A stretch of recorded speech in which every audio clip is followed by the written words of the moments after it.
प्रेम शुक्ला जी, मोदी जी की सरकार केंद्र में, योगी जी की सरकार राज्य में, अभी आप लोग माहौल ही बना रहे धर्मांतरण पर। जो करना है करिए ना सर, हम इसे सदन में उठाएंगे। आप लोग तो अलग अलग राज्यों में कानून ला रहे हैं ना, कर रहे हैं ना। माहौल बनाने के लिए बोल रहे हैं क्या रवि किशन साहब ये सब यूपी चुनावों से पहले? जी, आपको क्या लग रहा है कि उत्तर प्रदेश में जब कानून बनाया गया तो माहौल बनाया जा रहा था? मध्य प्रदेश में कानून बनाया गया तो माहौल बनाया जा रहा था? देखिए, लगातार धर्म परिवर्तन करने का ये जो जिस तरह का दुष्ट चक्र पैदा किया गया है और जिस तरह के लोग खड़े किए गए हैं, जिस तरह का उत्तर प्रदेश के एंटी टेररिस्ट स्क्वाड ने जिस तरह के लोगों को गिरफ्तार किया है और उनसे जो सामग्री बरामद हुई, जिस तरह का अंतर्राष्ट्रीय रैकेट सबके सामने आया है, जिस तरह से अंतर्राष्ट्रीय फंडिंग हो रही है, ऐसे में और मूक बधिरों तक को नहीं छोड़ा जा रहा है, मूक बधिरों तक को आप जो है कन्वर्ट कर दे रहे हैं। ऐसे में इस तरह के अपराध के विरुद्ध कार्रवाई करने की बात करना यह अपराध हो गया। अपराधियों के साथ खड़े होने की कहीं तो कोई सीमा होगी। समाजवादी पार्टी और कांग्रेस अपराधियों के साथ खड़े हो जाएंगे, जिहादियों के साथ खड़े हो जाएंगे, क्योंकि भारतीय जनता पार्टी का विरोध करना है। तो ये तो किसी के विरोध में इस तरह से अंधा होना, इससे क्या हासिल होगा?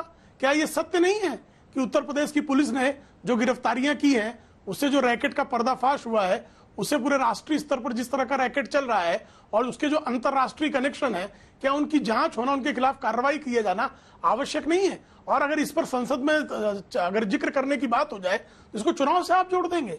मध्य प्रदेश में जब कानून बन रहा था तब तो वहां कोई चुनाव नहीं हो रहा था। उत्तर प्रदेश में आज से साल भर पहले जब कानून बनाने की बात हुई लव जिहाद के विरुद्ध, तब तो कोई जो है कानून कोई चुनाव नहीं था। तो धर्मांतरण के विरुद्ध तो भारतीय जनसंघ के जमाने से हमारी भूमिका है। सुप्रिया श्रीनेत जी, इसमें हिंदू मुस्लिम का खेल कैसे हो गया?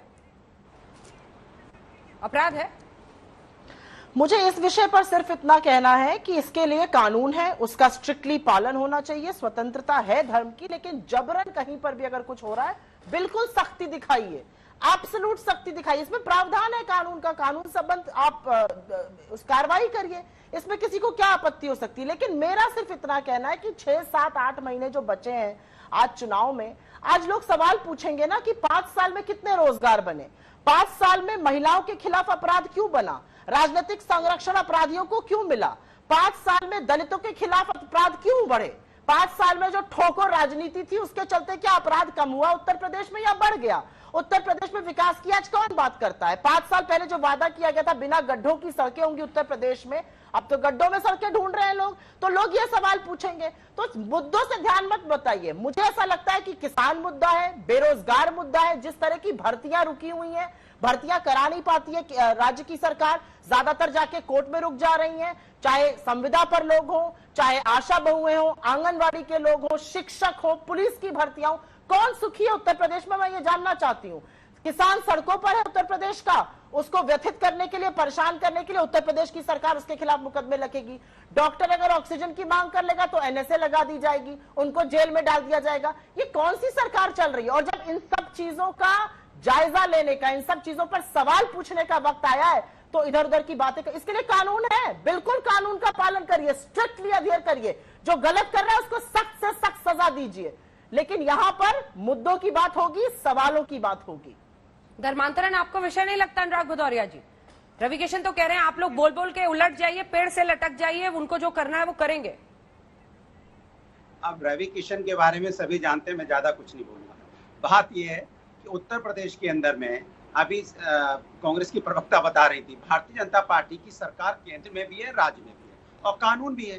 ये रोंदू सरकार है, रोंदू होती है ना, रोने के लिए आते हैं। भाई सरकार आपकी है, पुलिस आपके पास है, कोई अगर इस तरह की घटना हो रही है, कांड कर रहा है तो आप सख्त से सख्त कार्रवाई कीजिए। रोते क्यों हैं आप किसी के ऊपर कार्रवाई नहीं कर पाते? महिलाओं पर अत्याचार होता है, रात के अंधेरे में बच्ची को जला दिया जाता है, उसके ऊपर बिना वहां कार्रवाई आप नहीं कर पाते हैं। यहाँ बच्चों की या आपने देखा कोरोना काल में लोगों की मौतें हो रही, आप वहां पे ऑक्सीजन नहीं दे पाए, किसी के ऊपर कार्रवाई आप नहीं कर पाए। आप कार्रवाई करते कहाँ हैं? मैं आपसे पूछना चाहता हूँ, किस पे आपने आज तक कार्रवाई की है? आप सिर्फ यहाँ पे जैसा कहते हैं माहौल बनाते हैं। आपको लगा कि आपके पास बेरोजगारी सबसे बड़ा मुद्दा है उत्तर प्रदेश के अंदर में, महंगाई सबसे बड़ा मुद्दा उत्तर प्रदेश के अंदर में। उत्तर प्रदेश के अंदर में आपने देखा होगा लगातार यहाँ पे बैंक इनकाउंटर भी हुए हैं, लेकिन आपने कहा कि यहाँ पे हमने सब भ्रष्टाचार खत्म कर दिया, और सबसे ज्यादा भ्रष्टाचार उत्तर प्रदेश में देखने को मिला, चाहे मेडिकल इक्विपमेंट घोटाला हो, चाहे टीचर भर्ती घोटाला हो, चाहे पशुधन विभाग में घोटाला हुआ हो, चाहे यहाँ पे इन्होंने जिस तरह का आपस में देखा, कहते हैं जिला पंचायत सदस्यों को खरीदने फरोशने में, डराने में, धमकाने में, बताइए सदस्यों के घर तरफ जो रोड जा रही है उसको खोद दे रहे हैं। बताइए जिला पंचायत सदस्य के घर के तरफ जो रोड जा रही है उसको बुलडोजर चला दे रहे हैं, उसको घर में नजरबंद कर दे रहे हैं, उसको पकड़ के जाके उसके हॉस्पिटल में या जेल में डाल दे रहे हैं। कमाल है भाई, कैसी सरकार है ये? आप किस पे कार्रवाई कर रहे हैं? आप सिर्फ सत्ता पाने के लालच में सिर्फ एक धर्म की नहीं, ये महंगाई बेरोजगारी की वजह से आप पूरे जनमानस को खतरे में डाल रहे हैं, पूरे जनमानस को। और सुन लीजिए आप, भारतीय जनता पार्टी समस्या का समाधान नहीं करती है, समस्या के सामने एक दूसरी समस्या लाके खड़ी कर देती है। ये पूरे देश को उलझा के रखना चाहते हैं, इनको किसी समस्या का समाधान नहीं करना है,